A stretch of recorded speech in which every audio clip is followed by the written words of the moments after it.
Aku mengayuh sepedaku dengan terengah-engah mendaki bukit.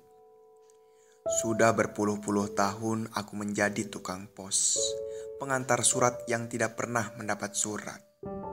Namun baru kali inilah aku harus mengantarkan surat ke suatu alamat yang begitu jauh, seolah-olah berada di ujung dunia. Sudah 40 hari 40 malam aku mengayuh sepedaku nyaris tanpa henti, sebelum akhirnya sampai ke Bukit Kapur ini. Aku mengayuh sepedaku siang dan malam, dan hanya berhenti makan, minum, dan tidur sebentar di bawah pohon yang rindang, sembari merasakan tiupan angin dan mendengarkan suara kericik sungai yang mengalir. Ketika tergolek-golek di atas rumput, mengenangkan keluarga yang sudah lama ditinggalkan. Untuk pertama kalinya dalam hidupku sebagai tukang pos, pengantar surat yang merana tanpa penyapa, aku harus melakukan perjalanan begitu panjang. Di bawah terik matahari dan sinar rembulan, mengantarkan surat dengan alamat begitu ajaib, mengarungi lembah, hutan, dan padang rumput, sebelum akhirnya menyusuri pantai selama berhari-hari sampai tiba di kaki bukit. Heran, ada orang mau tinggal di Bukit Kapur, di mana angin panas dan kering bertiup membawa bubuk gamping. Aku mengayuh sepedaku dengan terengah-engah sambil melihat ke belakang, melihat tas surat yang terletak di boncengan. Sudah dari kemarin salah satu tas itu mengeluarkan cahaya merah keemas-emasan, seperti senja yang kejinggaan cahayanya membakar langit. Dalam perjalananku yang panjang selama 40 hari 40 malam, aku memang nyaris tidak pernah berhenti. Pada malam hari pun tidak tidur, mengayuh sepeda sepanjang malam di jalan tol tanpa ujung di bawah sinar rembulan yang kebiru-biruan.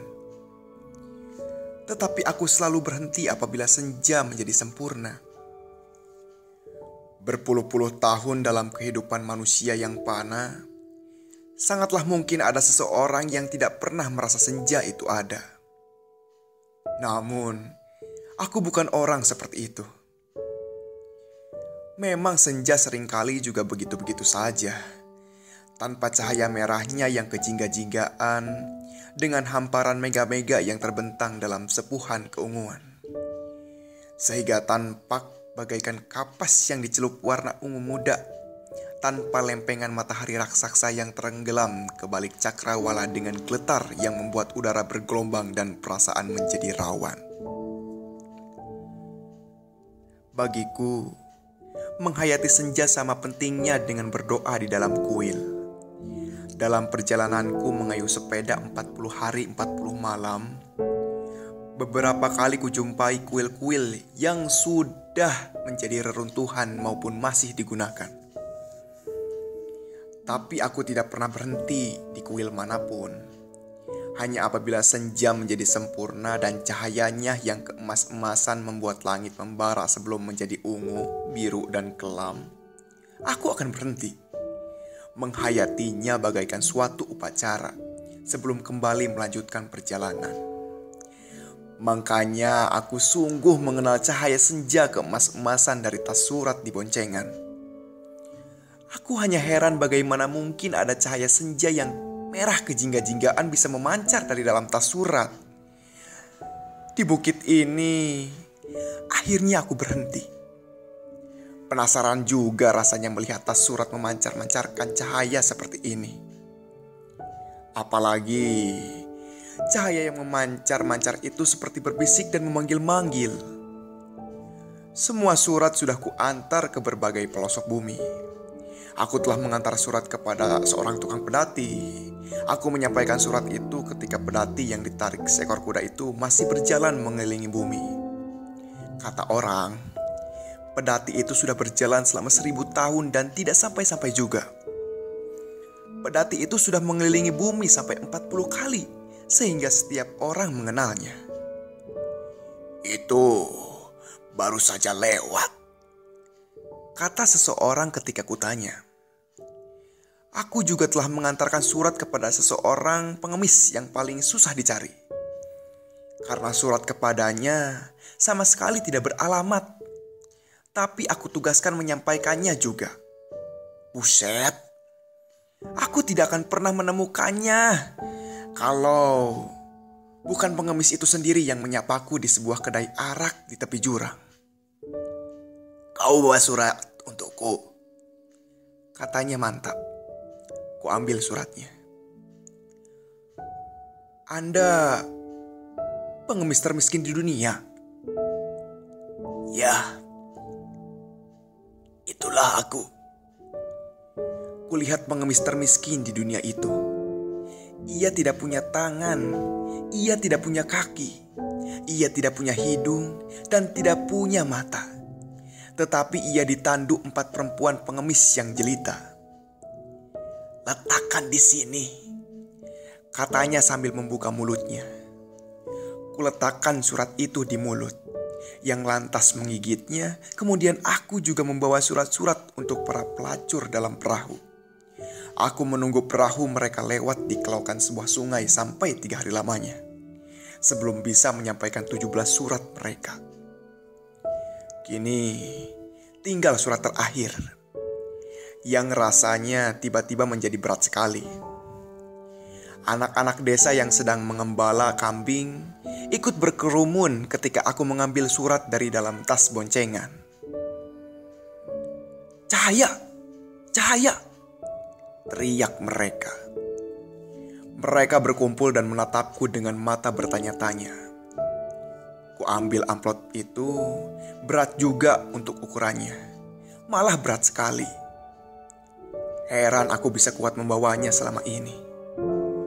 Rupa-rupanya ada celah yang terbuka. Petugas Federal Express di kota di mana pelangi tidak pernah memudar itu kurang teliti merekatkan penutup amplop. Payah. Itulah kalau kerja sudah menjadi rutin, tidak terpikir bahwa surat bukanlah sekedar surat. Sebuah surat adalah pesan, kandungan rohani manusia yang mengembara sebelum sampai tujuannya. Sebuah surat adalah sebuah dunia, di mana manusia dan manusia bersua. Itulah sebabnya sebuah surat harus tertutup rapat, pribadi dan rahasia, dan tak seorang pun berhak membukanya. Masalahnya, surat ini sekarang sudah terbuka, dan aku dengan tidak sengaja menengok ke dalam bagaikan langsung tersihir. "Awas Pak, jangan masuk, itu senja!" Anak-anak itu berteriak. Aku tidak ingin masuk, tapi aku tersedot ke dalamnya. Seperti mimpi saja rasanya tiba-tiba aku sudah berada di dalam amplop dan berenang seperti ikan. Ternyata amplop ini memang berisi senja. Sepotong senja di mana terdapat matahari yang sudah terbenam separuh di cakrawala. Tetapi di dalam amplop, semesta adalah dunia air dan aku menjadi ikan yang bisa bernapas dengan insang. Aku menjadi manusia ikan. Sekarang aku tahu bahasa ikan.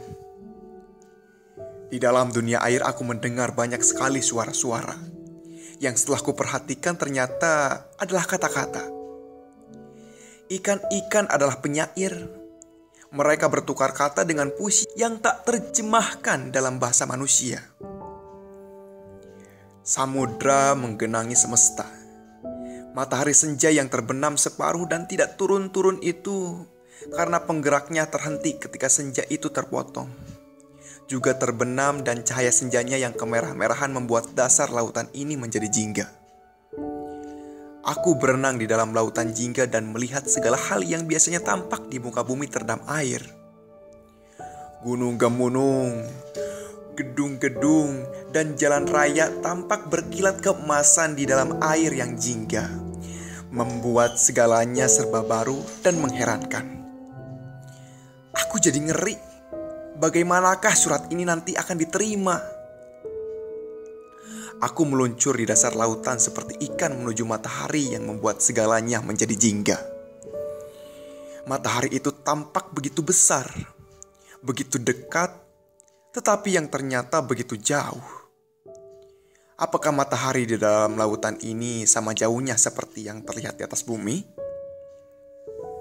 Kalau memang begitu, pastilah air lautan ini banyak sekali, memenuhi ruang angkasa sampai menenggelamkannya matahari dan bintang-bintang dari segenap galaksi. Buset, dunia telah dikuasai ikan. Dan aku menjadi manusia ikan di dasar lautan di dalam amplop. Lama sekali aku meluncur, sampai lupa makan dan lupa minum dan juga lupa waktu. Aku tak tahu berapa lama dan berapa jauh aku sudah meluncur. Aku hanya melihat matahari di dasar lautan yang masih juga terbenam separuh itu tidak pernah menjadi lebih dekat. Aku meluncur seperti ikan bersama ikan maupun sendirian, mengarungi lautan. Ku dengar percakapan ikan, ku dengar nyanyian ikan, ku dengar bisik-bisik ikan, ku dengar rintihan ikan, ku dengar jeritan ikan, ku dengar derita ikan. Astaga, apakah kita tidak bisa sekadar agak menjauh sedikit dari penderitaan? Nun, di kejauhan, kulihat ikan paus merah yang bersimbah darah itu merintih seperti sesuatu yang pernah ku kena.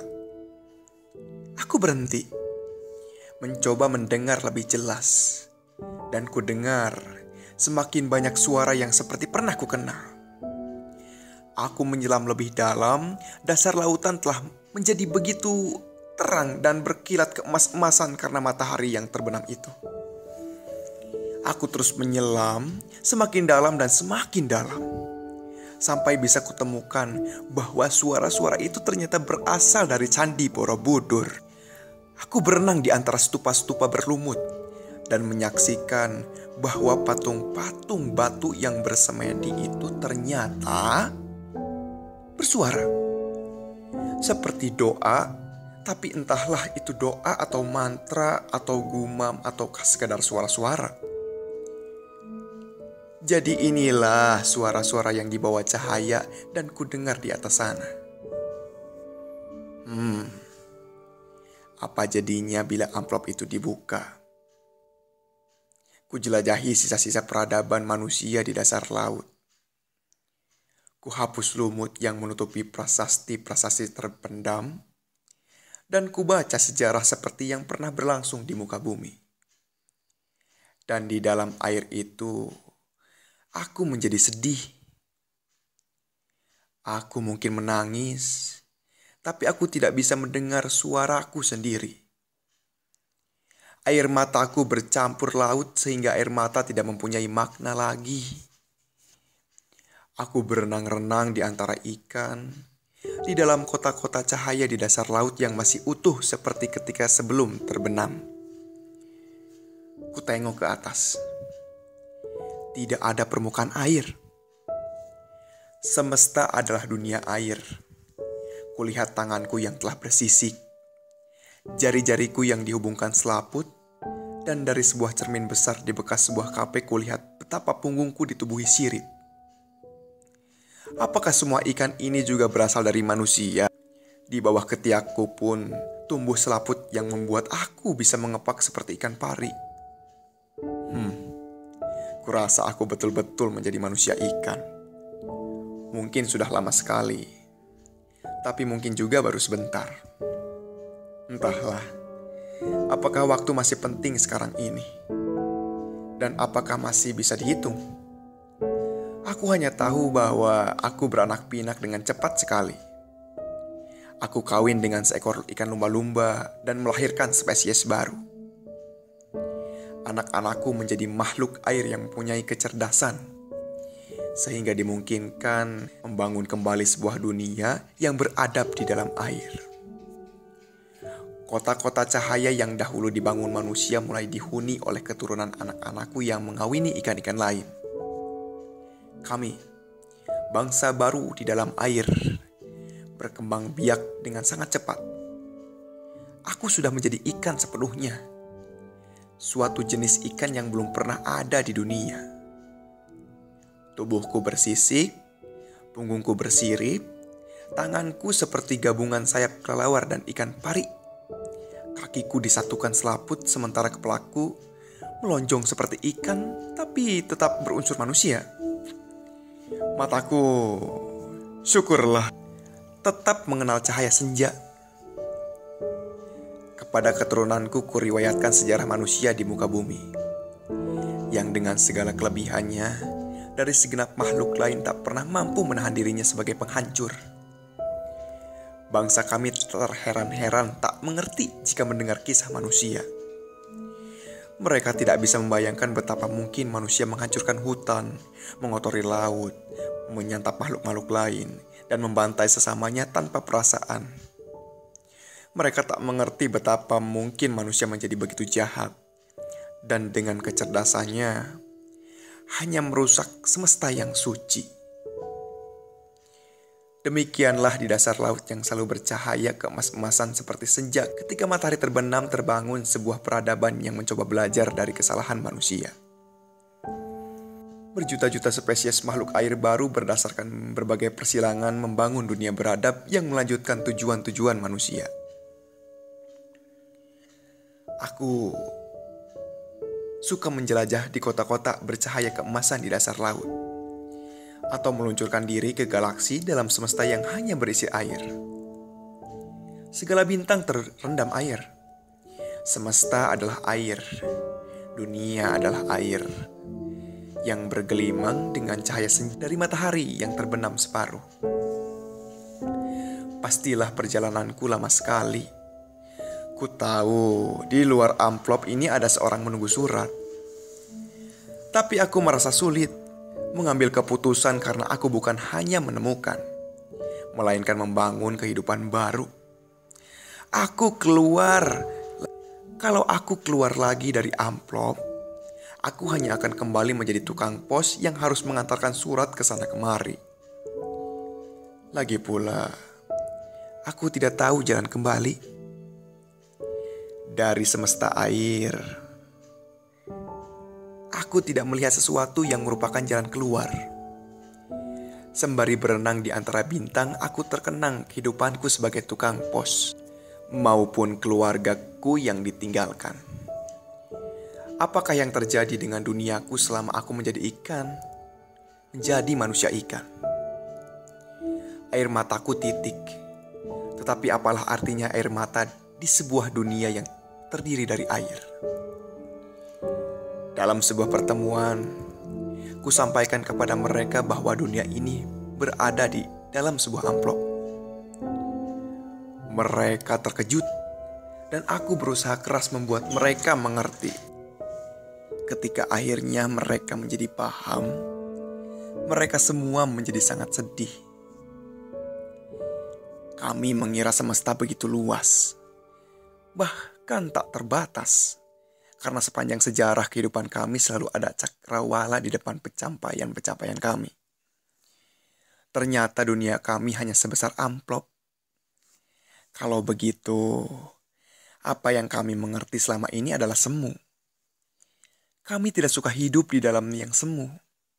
Kami ingin hidup di dalam dunia yang sebenarnya. Tapi kalian tidak bisa hidup tanpa air. Kami tidak peduli. Lebih baik kami mati dalam kenyataan ketimbang hidup dalam suatu yang semu. Kalau begitu kita semua akan mati. Kenapa? Karena yang tidak kita ketahui lebih banyak dari yang kita ketahui. Dan yang tidak diketahui itulah yang akan menjadi penyebab kematian kita semua. Kalaupun harus begitu, tidak apa-apa, kata mereka. Kalau begitu kalian tidak pernah belajar apa-apa. Untuk apa semua ini dibangun kalau hanya ingin mengulang bencana yang sama? Apakah kami harus menyerah dan hidup di dalam amplop? Pengetahuan itu dibangun setapak demi setapak. Kalian tidak bisa meloncat begitu saja keluar amplop tanpa tahu apa yang akan kalian hadapi di luar amplop itu. Aku yang dari sana saja tidak tahu bagaimana caranya kembali. Semenjak itu, hampir semua makhluk air yang memiliki kecerdasan itu mencari jalan keluar dari amplop. Setiap gua dan terusan ditelusuri. Siapa tahu, seperti sebuah jalan yang menghubungkannya dengan dunia di luar amplop, aku menjadi sangat takut dengan cita-cita kemajuan yang tidak kunjung padam. Aku pergi ke Candi Borobudur dan melihat patung-patung batu di dalam stupa yang masih bergumam seperti mendengungkan mantra-mantra. Suara-suara itu merayap bersama cahaya senja, larut dalam gelombang air, berdenyar-denyar dalam kertap keemasan yang melintasi relief sepanjang dinding batu. Makhluk-makhluk air keturunanku suka berziarah ke Borobudur. Candi itu dipenuhi ikan dan menjadi jauh lebih hidup daripada sebelumnya. Aku ingin menyampaikan berita ini kepada dunia. Namun bagaimana caranya? Aku ingin membuat catatan, tetapi di dunia air ini kami tidak mengenal huruf dan cara kami berpikir sama sekali lain. Percakapan kami berlangsung di dalam pikiran karena mulut kami tidak berlidah. Kami tidak bertelinga dan air tidak akan mampu menghubungkan suara-suara kami sehingga terdengar seperti kami menyuarakannya. Aku masih melamun di Candi Borobudur ketika senja tiba-tiba beranjak. Matahari yang terbenam separuh selama berabad-abad itu bergerak kembali. Senja akan segera berubah menjadi malam. Dunia akan menjadi gelap dan segalanya akan menjadi lain. Ikan-ikan berenang mundur. Makhluk-makhluk air terkejut dan plingsatan. Cahaya senja yang merah keemas-emasan itu memudar dengan cepat, meninggalkan nuansa ungu yang kelam dan dasar lautan yang tadinya selalu terang berubah menjadi gelap sama sekali. Aku terpaku di tempatku. Meraba-raba dinding candi, di sekitarku hanya kegelapan dan aku tidak bisa melakukan apa-apa. Inilah malam. Apakah esok matahari akan muncul lagi? Aku memejamkan mata. Dunia dalam mataku yang terpejam ternyata lebih terang daripada dunia yang dengan mata terbuka yang kehitamannya jauh lebih hitam dari hitam yang paling hitam. Dalam dunia dengan mata terpejam masih kulihat senja itu. Senja dengan matahari yang separuh terbenam. Pada saat mataku terpejam itulah ku dengar suara memanggil-manggil. Pak, sudah dibilang kan, jangan masuk ke amplop ini. Di dalamnya ada senja. Kulihat orang-orang mengerumuniku. Seragam tukang pos yang kukenal basah kuyup. Aku tergeletak di dekat sepedaku yang tergolek dengan roda berputar. Aku bangkit berdiri, kulihat orang-orang di sekitarku. Mereka menatapku dengan mata berbinar-binar. Bapak masih seperti dulu ketika masuk ke dalam amplop itu.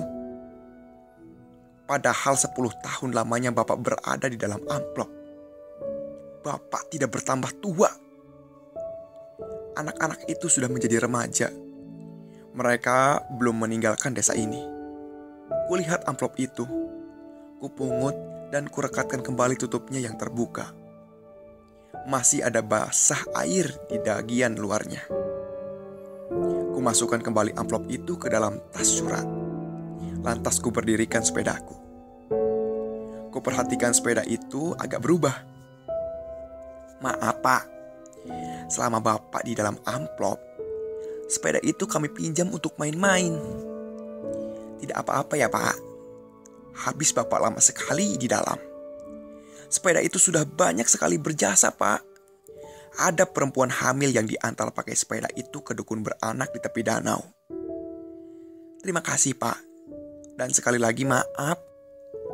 Kami semua belajar naik sepeda memakai sepeda itu Pak. Terima kasih. Harap maklum Pak. Di desa ini kami hanya mengenal kambing dan kerbau Pak.